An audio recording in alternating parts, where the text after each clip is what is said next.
আপুরা আজকে তোমাদেরকে চৌকাট গলা কাটিং করে দেখাবো। দেখো, চৌকাট গলাটা খুব ইম্পর্টেন্ট একটা গলা।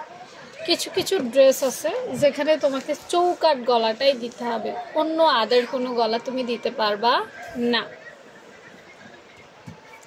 বেশিরভাগ ক্ষেত্রেই চৌকাট গলাটা আমার আপুরা পিছনে দেওয়া পছন্দ করে। তো চৌকাট গলার একটা কোনো মেজারমেন্ট আমি দিচ্ছি না, আমি জাস্ট রুলস দিচ্ছি, কারণ মেজারমেন্ট এক এক সাইজে এক এক রকম হয়। তোমরা হয়তো কমেন্ট সেকশনে কোনো সাইজ জানতে চাইলে সেক্ষেত্রে আমি উত্তর দিতে পারি।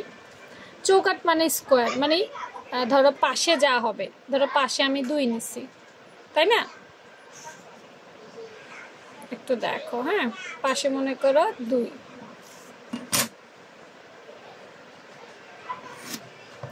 লম্বা হবে ডাবল 4, তাই না? এটা হচ্ছে চতুর্ভুজ বা চারকোনা বা স্কোয়ার, চারিদিকে সমান, এটাকেই বলে। কিন্তু আমাদের সেলাই জগতে চৌকাট গলাটা এভাবে কাটিং করা যায় না, স্কোয়ারে তুমি দিতে পারবা না। তোমাকে চৌকাট গলা দিতে হলে উপর থেকে নিচে তোমাকে কিছু কম দিতে হবে। সেটা 2 সুতা হতে পারে, আধা ইঞ্চি হতে পারে। আমি আধা ইঞ্চিটাই প্রেফার করব, আমিও সবসময় আধা ইঞ্চিটা ফলো করি। এই জাস্ট এইভাবে উপর থেকে নিচে কম হবে, আবারও বলছি। তবে দুটোই তোমাদেরকে কেটে দেখাবো, তো কি হয় দুটো সেটা দেখতে পাবা।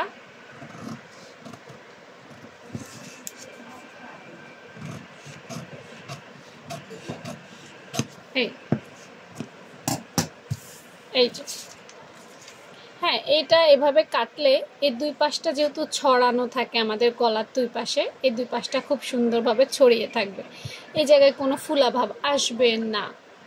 আর যদি তুমি পুরো স্কোয়ারে কাটো, আমি পুরো স্কোয়ারে কেটে দেখাচ্ছি, হ্যাঁ।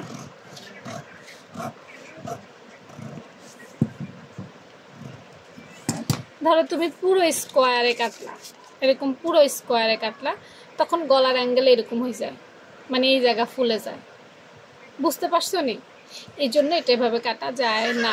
তবে হ্যাঁ, যদি গলা ছোট দাও, খেয়াল করো, আমরা অনেক জামাতে দেখি যে চৌকাট গলা দিচ্ছে কিন্তু গলাটা একদম একটু।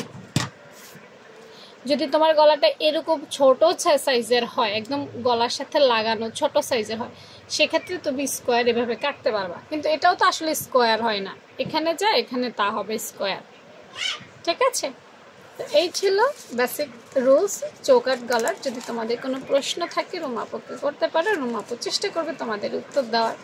ভালো থেকো, আল্লাহ হাফেজ।